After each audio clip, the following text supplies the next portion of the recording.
వైఎస్ఆర్ కాంగ్రెస్ పార్టీలో చేరిన వారికి సముచిత స్థానం కల్పిస్తామని నెల్లూరు నగర ఎమ్మెల్యే అనిల్ కుమార్ తెలిపారు.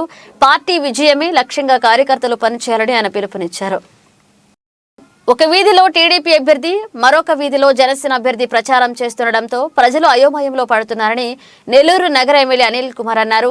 నగరంలోని 39వ డివిజన్ కు చెందిన టీడీపీ నేత మునికుమార్ ఆయన మిత్రులు 100 మంది ఎమ్మెల్యే సమక్షంలో వైసీపీలో చేరారు. పార్టీలో చేరిన వారికి సముచిత స్థానం కల్పిస్తామని ఈ సందర్భంగా అనిల్ కుమార్ తెలిపారు. పార్టీలో కష్టపడే వారికి అన్ని విధాలా అండగా ఉంటామని, అందరం కలిసిమెలిసి పనిచేసి పార్టీ విజయానికి కృషి చేయాలని అన్నారు. ఈ కార్యక్రమంలో స్థానిక వైసీపీ నాయకులు, కార్యకర్తలు పాల్గొన్నారు.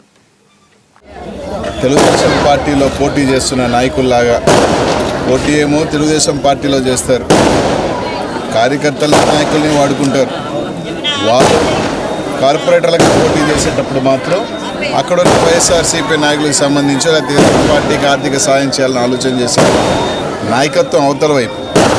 ఇక్కడ ఖచ్చితంగా మాకు పార్టీ నా కుటుంబంలాగా మా కోసం కష్టపడిన వాళ్ళని కూడా అన్ని రకాలుగా ఆదుకునేదానికి పార్టీలో కొత్తగా చేరిన కానీ పాతగాను అందరం కూడా కలిసి ముందుకు పోయే పార్టీ అని చెప్పి కాంగ్రెస్ పార్టీ నెల్లూరు నగర నియోజకవర్గంలో ఇంకా మరెంతో బలోపేతంగా ముందుకు వెళ్తామని చెప్పి ఈరోజు తెలియజేస్తాను.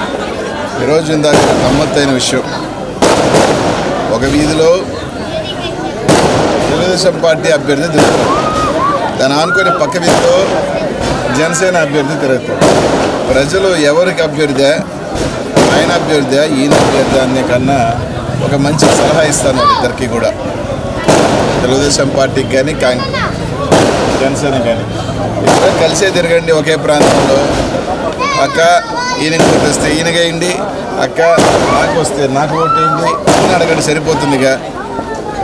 జనాలకి మీరు కన్ఫ్యూజ్ అయ్యి నేను వద్దని చెప్పినట్టుగా ఒక వ్యక్తికి అప్పుడే ప్యాకేజ్ ముట్టింది. అలా అన్నప్పుడు కలిసి అన్నా పనిచేస్తే పాప అవతల పక్క కార్యకర్తల కన్ఫ్యూజన్,